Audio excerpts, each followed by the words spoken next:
Hi everyone and welcome back to Alejandro HD, and today is day 12, no, 12, 13 and 14 of the beer advent calendar.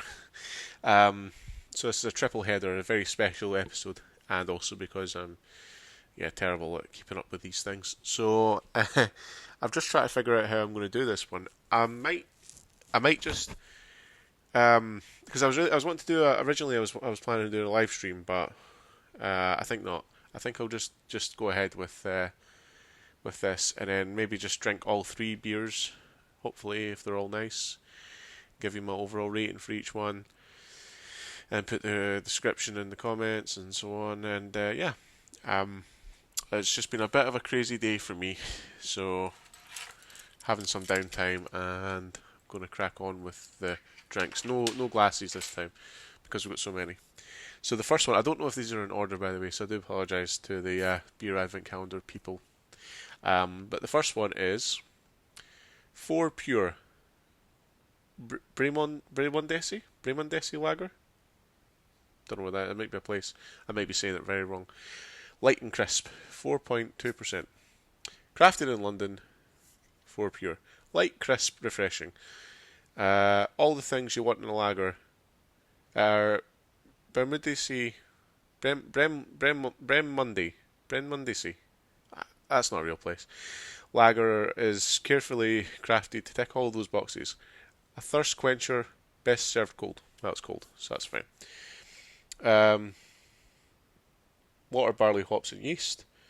And they've got their their Facebook, not their Facebook, sorry, their Instagram and their shop. So I will put that in the description. At 4 Pure. So, just going to crack on with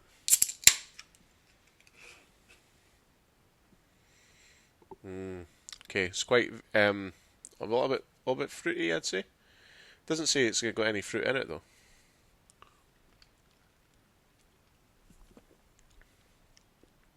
Oh, that is nice. That I don't know what that like. Yep, that hits the spot. Sometimes a bit carbonated. Sometimes when it's like light and crisp, I do get a bit worried about it because it's like, um, is it like a way of it saying it's maybe not as I don't say strong or potent, but I don't know. It is lovely. It is lovely. So I'm just trying to think how I'm going to structure this video because I need to finish this can and then move on to the next one, but I kind of want to do it all in one go. Quite a few to get through. So, what do we want to talk about? See, this is why I think a live stream would have been good because then I would have been able to have something to talk about in an audience engagement. But let's talk about future videos for the channel and how everything's progressed in the last almost 4 years. I've been doing this now. I started it during lockdown. So it was one of these little project things, of course, to do during lockdown. Because I was going crazy, sitting in a room, seeing the same four walls every day, and not doing much else. And there was one, I think there was one sort of conversation I was having with a person, and I was sitting talking, doing all the talking, blah blah blah, and I just seen them sort of slowly drift away into space, and then just completely negate the conversation, and I was a bit upset about it because you're trying to have a conversation with somebody, and then I was speaking to somebody else, and I explained that to them, and they were like, "Yeah, but what were you talking about?" And I said, "Oh, I was watching the show I really liked, and this happened in it, and that happened in it. I wonder what's going to happen next." And they were like, "That's probably what it's been. You were talking about something that person probably wasn't interested in because it was really niche." And I was like, "Well, yeah, maybe." Well, it was. So that's how I started the channel, because I figure that if I can imagine the object of the person talking to that I'm talking to as in the audience about a niche subject or like a show that I like, other people might also watch it that aren't, that are actually into it, and they might search for it and find it, rather than me just randomly chatting away to some person who might not want to hear about it. And that's kind of where it was. It's kind of how this channel came around. I have noticed a slight increase in subscribers, which is really good.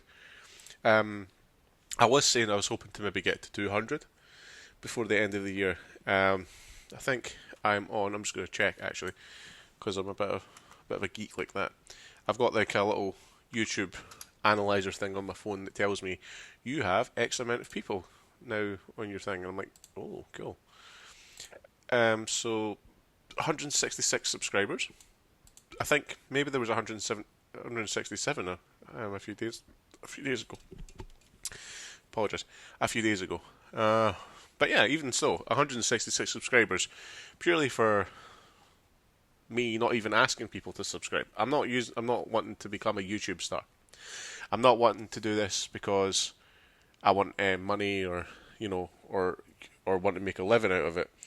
Purely because I don't have the capacity to do that in my personal life or creative wise. I mean, I probably could learn how to make really cool, awesome videos and edit them and all that sort of stuff. But I like this. I like the niche. I like things not changing in that aspect.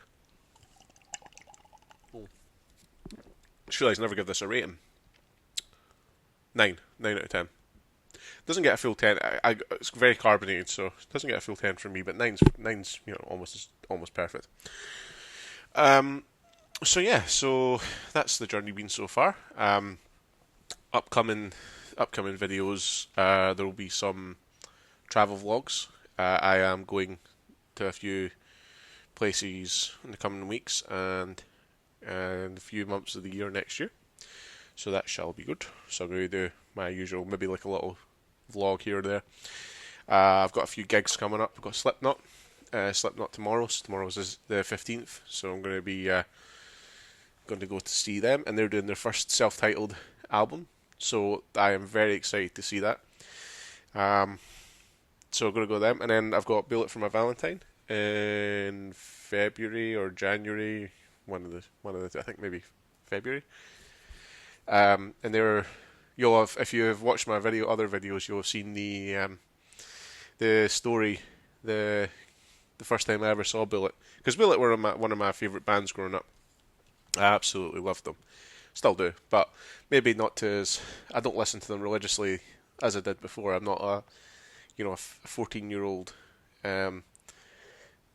sullen teenager anymore who's everything's all terrible and I've got big floppy hair and I'm all skinny but I still listen to them. The word is emo, that's the word I was looking for. But no, and it's nice to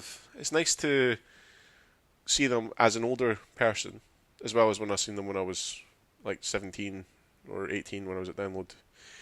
And it's also good to see them do a lot of their older stuff because they're also doing an anniversary tour of the Poison album, and I really like the Poison album, so win-win for Hal.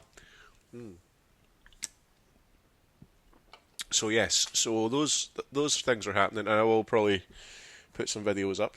I was looking through my previous videos, and I did see a lot of views for my B-Stars reaction to the trailer. That's at 432 views, so that's really cool. And then also 28 years later, it's got over 150 views now. So both are doing really well. So I'm really happy to see that. I mean, I know that the beer reviews are very niche. They're not for everyone, and I think that's fine. Like, I'm not trying to, I'm not trying to impress anyone with it. I don't have like an absolute beer knowledge. I'm not like a beer guy. I don't go to pubs and know like all the names of the IPAs and all that sort of stuff. That's not who I am. But I do appreciate beer and a good beer. And when I have a good beer, it's a good beer. Indeed, yes.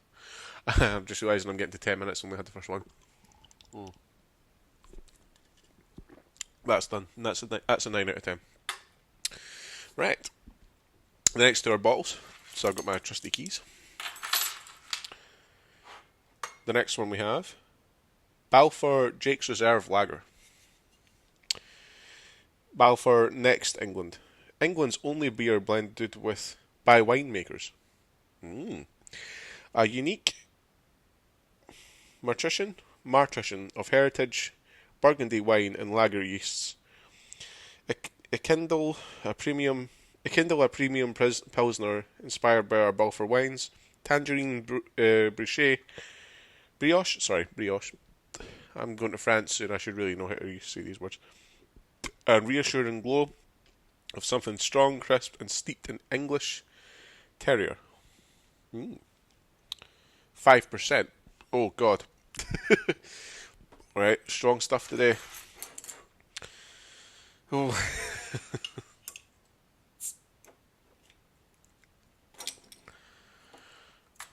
Okay. Again, no glass, because I'm lazy. So that's weighing in at 5%. Oh, okay. So this one does smell like a wine. Well, I'm not a big fan of wine.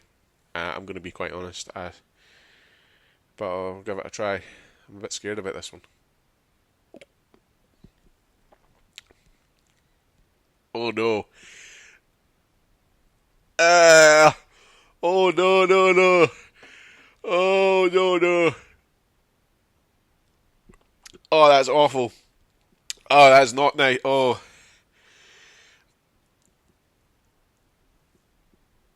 Oh no. I'm not even exaggerating. If you like red wine, you'd probably enjoy that, but oh, I'm scared. Oh.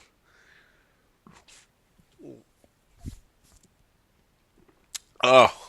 Oh, oh. I can taste the tangerine. Oh, I'm sorry if you hear dogs in the background. But yeah, that's a no from me. That might be the first 0 out of 10. I'm not going to finish that. I might leave that for later. All right, and we're on to the final beer. Sorry. This one is Gower Brews Langland. Okay, Coastal Lager, weighing in at 4.5%. Craft brews from Gower Brewery. Ales of outstanding natural beauty from Wales. Good brews for good views. Thirst quenching, hop packing, flavour popping continental lager. Distinct taste pairs beautifully with fresh Gower sea breeze. So Gower must be a place in Wales. Of course. Barley and wheat. Gluten free, suitable for vegans. Nice. And I believe that when I hit the bottle off of the desk, that's what set the dogs off. I wonder if you could hear it very much in the video. Oh. Maybe you can't hear them and it's just very isolated and I just sound like a weirdo. I really hope it's better than that wine one. Okay, not a strong smell to it.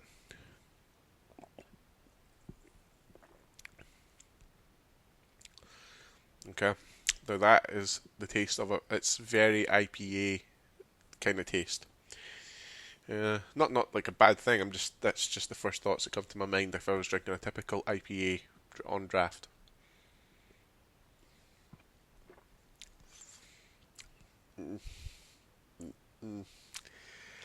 It's all right. I'm not a huge fan of IPAs. It's not. It doesn't say it's an IPA, but yeah, I'm not gonna have maybe much more of that. I might have a few sips of that later. The wine one, absolutely not though. I'll give that away. Anyway, thank you very much for sticking with me, and I do apologise for it being a 3-day thing. But yeah, it's better. Oh, sorry, I do apologise. Yeah, I don't know. Anyway, thanks guys. I hope you enjoyed that one, and I'll see you in the next one, which might not be for another couple of days because I don't have any more of my beer advent calendar. We'll cross that bridge when we come to it.